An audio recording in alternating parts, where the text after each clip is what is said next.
केंद्र सरकार ने 72 रुपए बढ़ाया धान का समर्थन मूल्य। केंद्रीय कैबिनेट की बैठक में हुआ निर्णय।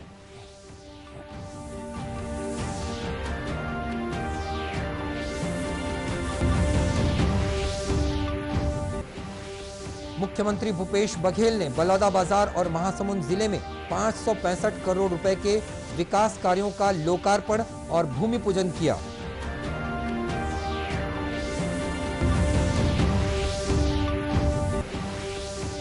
प्रदेश के गरीब परिवारों को जुलाई से नवंबर माह तक का चावल निःशुल्क 2 करोड़ 51 लाख रुपए से 2 करोड़ 51 लाख से अधिक लोगों को मिलेगा लाभ।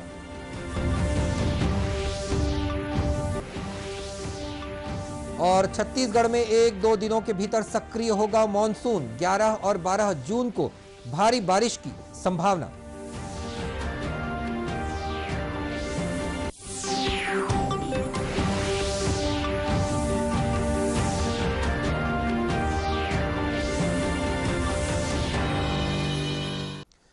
नमस्कार, आप देख रहे हैं दूरदर्शन समाचार। मैं हूं मनीष अहलूवालिया और अब समाचार विस्तार से। खरीफ सीजन की तैयारी में जुटे किसानों को मोदी सरकार ने बड़ा तोहफा देते हुए धान सहित अन्य खरीफ फसलों की न्यूनतम समर्थन मूल्यों में बढ़ोतरी करने को मंजूरी दे दी है। प्रधानमंत्री नरेंद्र मोदी की अध्यक्षता में हुई केंद्रीय मंत्रिमंडल की बैठक में कई अहम निर्णय लिए गए। बैठक में लिए गए निर्णयों की जानकारी देते हुए केंद्रीय कृषि मंत्री नरेंद्र सिंह तोमर ने बताया कि धान का समर्थन मूल्य 1868 रुपए प्रति क्विंटल से बढ़ाकर 1940 रुपए कर दिया गया है, जो कि पिछले साल की तुलना में 72 रुपए अधिक है।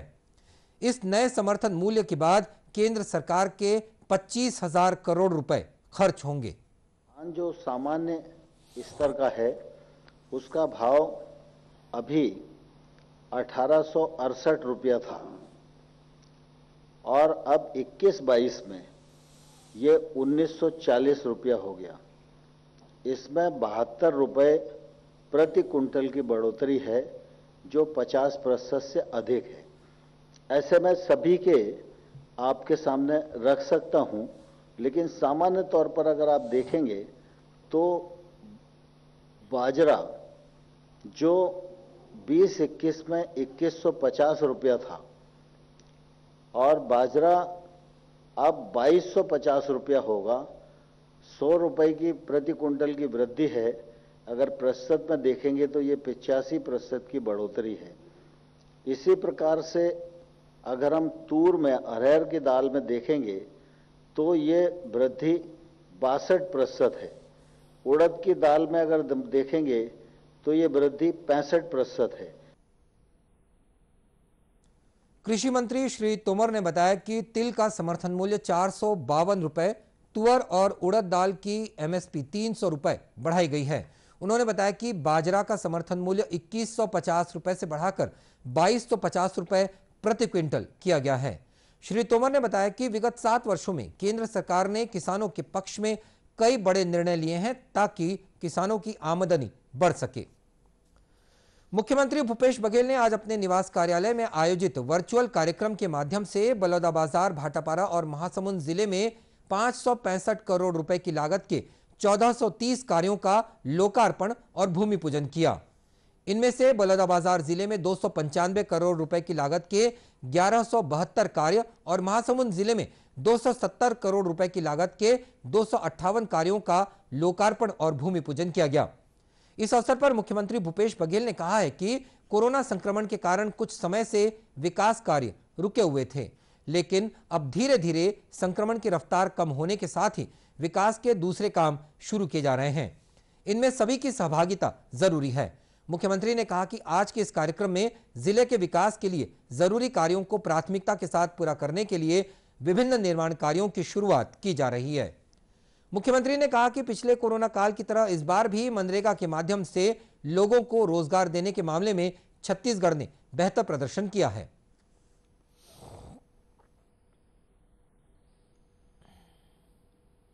कोरोना की पहली लहर के दौरान लॉकडाउन की अवधि में मनरेगा के तहत पूरे राज्य में बड़े पैमाने पर रोजगार खोले गए।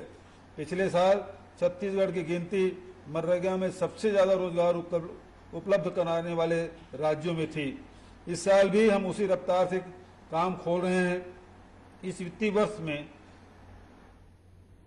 वर्ष के शुरू में 2 महीने में ही साल भर के लक्ष्य का 25% काम पूरा हो चुका है।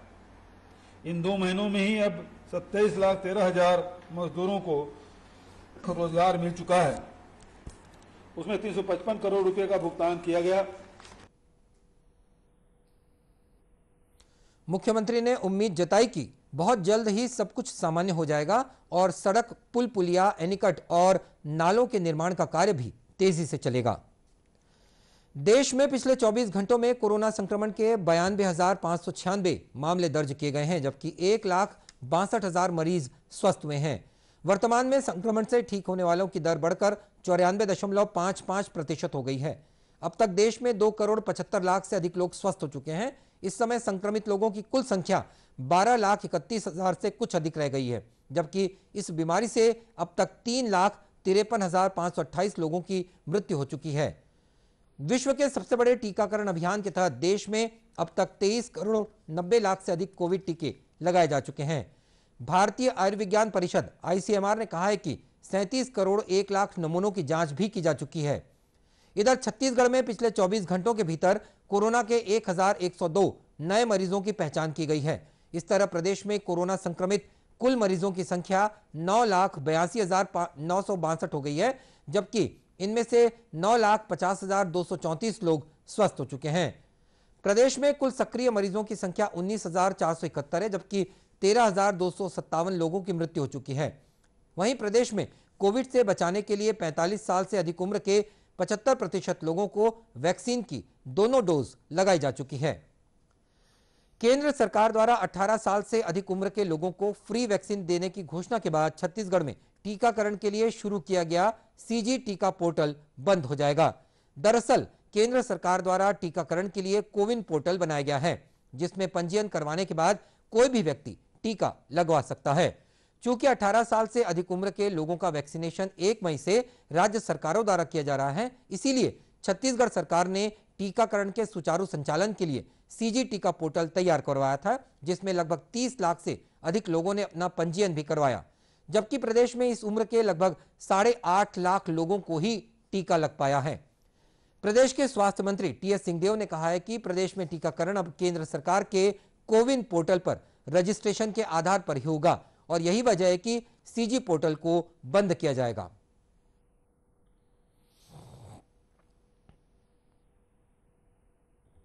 अब तो CG का ऐप नहीं रहेगा। वो केंद्र सरकार से अगर फंडिंग होगी तो सीधे कोविन पोर्टल पे चढ़ेगा। जब तक राज्य सरकार का टीकाकरण चल रहा है वो उसमें चलेगा। राज्य सरकार की खरीदी के बाहर का जो टीका होगा, जैसे अभी भी कोविन ऐप में चल रहा है, वो कोविन ऐप नहीं चढ़ेगा। और अब केंद्र सरकार की नई व्यवस्था के बाद राज्य सरकार के पोर्टल में पंजीकृत लोगों का डेटा केंद्र सरकार के पोर्टल में ट्रांसफर करने की प्रक्रिया शुरू की जा रही है। यदि यह सफल नहीं हुआ तो उन सभी लोगों को कोविन पोर्टल में फिर से पंजीयन कराना होगा, जो CG टीका पोर्टल में अब तक अपना पंजीयन करा चुके हैं। मुख्यमंत्री भूपेश बघेल ने कोरोना महामारी के चलते प्रदेश के गरीब परिवारों को बड़ी राहत देते हुए जुलाई से नवंबर माह तक का चावल निःशुल्क प्रदान करने की घोषणा की है। इसके साथ ही मुख्यमंत्री ने राज्य खाद्य सुरक्षा अधिनियम के तहत जारी सभी राशन कार्डों को PM गरीब कल्याण योजना के समकक्ष अतिरिक्त चावल भी देने की घोषणा की है। मुख्यमंत्री की इस घोषणा से प्रदेश के 2 करोड़ 51 लाख से अधिक लोग लाभान्वित होंगे। गौरतलब है कि छत्तीसगढ़ सरकार द्वारा राज्य के गरीब और जरूरतमंद परिवारों को राहत प्रदान करने के लिए सार्वजनिक वितरण प्रणाली के तहत मई और जून माह के चावल का भी निःशुल्क वितरण किया गया है। मुख्यमंत्री श्री बघेल की घोषणा के तहत गरीब परिवारों को अब जुलाई से नवंबर माह का चावल भी निःशुल्क दिया जाएगा। इस निर्णय से प्रदेश के अंत्योदय राशन कार्ड, प्राथमिकता वाले ration card, Annapurna ration card और निराश्रित और निःशक्त जनों को जारी सभी राशन कार्ड धारियों को PM गरीब कल्याण योजना के समकक्ष अतिरिक्त चावल भी प्रदान किया जाएगा। छत्तीसगढ़ मनरेगा के अंतर्गत वन अधिकार पट्टाधारी परिवारों को 100 दिनों का रोजगार देने में देश में पहले स्थान पर है। वित्तीय वर्ष 2021-22 के शुरुआती 2 महीनों अप्रैल और मई में यहां वन अधिकार पट्टाधारी 1681 परिवारों को 100 दिनों का रोजगार दिया जा चुका है। राष्ट्रीय स्तर पर 100 दिनों का रोजगार प्राप्त वन अधिकार पट्टाधारी कुल परिवारों में अकेले छत्तीसगढ़ की भागीदारी 44% से भी अधिक है। विगत अप्रैल और मई माह में मनरेगा के तहत किए गए उत्कृष्ट कार्यों की वजह से छत्तीसगढ़ सर्वाधिक दिव्यांगों को रोजगार देने के मामले में देश में चौथे स्थान पर, सर्वाधिक परिवारों को 100 दिनों का रोजगार देने में 6वें स्थान पर और लक्ष्य के रूप में कार्य पूर्ण करने में 7वें स्थान पर है। पंचायत और ग्रामीण विकास मंत्री टीएस सिंहदेव ने इस उपलब्धि के लिए विभागीय अधिकारियों, राज्य मनरेगा की टीम और पंचायत प्रतिनिधियों को बधाई दी है। श्री सिंहदेव ने उम्मीद जताई है कि प्रदेश विगत वर्षों की भांति मनरेगा के क्रियान्वयन में इस साल भी देश के शीर्ष राज्यों में शामिल होगा। खाद्यान्न का भंडारण करने के लिए छत्तीसगढ़ में आधुनिक तकनीक से ट्रसलेस गोदाम बनाए जाएंगे। पायलट प्रोजेक्ट के तहत सूरजपुर में प्रदेश का पहला सेल्फ सपोर्टेड ट्रसलेस गोदाम बनाया जा रहा है। 4 करोड़ 75 लाख रुपए की लागत से बनाए जा रहे इस गोदाम की कुल क्षमता 7,200 टन होगी। स्टेट वेयर हाउसिंग कॉर्पोरेशन के चेयरमैन अरुण वोरा ने बताया है कि अनाज के सुरक्षित भंडारण के लिए ट्रसलेस तकनीक को काफी बेहतर माना गया है। इस तकनीक से अनाज के भंडारण के दौरान होने वाले नुकसान में कमी आएगी। साधारण गोदामों की तुलना में ट्रसलेस गोदाम में अधिक अनाज का भंडारण किया जा सकता है। बताया गया है कि ट्रसलेस गोदाम के भीतर वस्तुएं ज्यादा सुरक्षित रहती हैं। इसके रखरखाव पर ज्यादा ध्यान देने की जरूरत भी नहीं पड़ती है और अज्वलनशील होने के साथ ही आग और तूफान जैसी प्राकृतिक आपदा से निपटने में ये ज्यादा सहायक होते हैं। छत्तीसगढ़ में 1-2 दिनों के भीतर मानसून के सक्रिय होने की संभावना जताई जा रही है। भारत मौसम विज्ञान के पूर्वानुमान के अनुसार छत्तीसगढ़ राज्य में आगामी 1-2 दिनों में मानसून के सक्रिय होने की संभावना जताई गई है। राज्य के अधिकांश हिस्सों में कहीं हल्के और कहीं गहरे बादल छाए रहेंगे। बताया गया है कि प्रदेश के कुछ स्थानों पर 11 और 12 जून को भारी बारिश की संभावना व्यक्त की गई है। इस दौरान बादलों की गरज और बिजली की चमक के साथ 30 से 40 किलोमीटर प्रति घंटे की रफ्तार से तेज हवाएं चलने का भी अनुमान है। दूरदर्शन केंद्र रायपुर से प्रसारित होने वाले प्रादेशिक समाचार को आप YouTube पर भी देख सकते हैं। हमारे YouTube channel Chhattisgarh DD news पर प्रादेशिक समाचार उपलब्ध रहेंगे। YouTube चैनल का लिंक और QR कोड आप स्क्रीन पर देख सकते हैं। अपने एंड्रॉयड फोन से QR कोड स्कैन करके आप छत्तीसगढ़ डीडी न्यूज लिंक पर जा सकते हैं। इसके अलावा छत्तीसगढ़ डीडी न्यूज फेसबुक और ट्विटर पर भी उपलब्ध है। और अब बुलेटिन के अंत में मुख्य समाचार एक बार फिर। केंद्र सरकार ने 72 रुपए बढ़ाया धान का समर्थन मूल्य, केंद्रीय कैबिनेट की बैठक में हुआ निर्णय।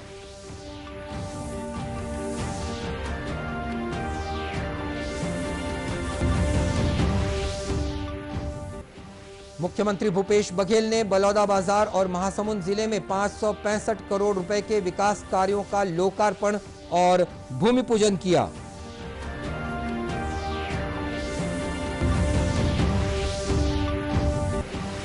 प्रदेश के गरीब परिवारों को जुलाई से नवंबर माह तक का चावल निःशुल्क, 2 करोड़ 51 लाख से अधिक लोगों को मिलेगा लाभ।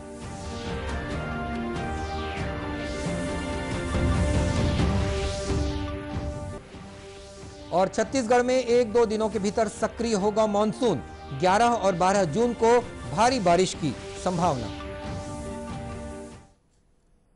और अब एक जरूरी संदेश, कोरोना से बचाव के लिए मास्क, सैनिटाइजर के साथ ही सोशल डिस्टेंसिंग का भी आप पालन करें। याद रखिएगा, कोरोना को हराना है, मास्क जरूर लगाना है। और इसी के साथ ये समाचार बुलेटिन समाप्त हुआ।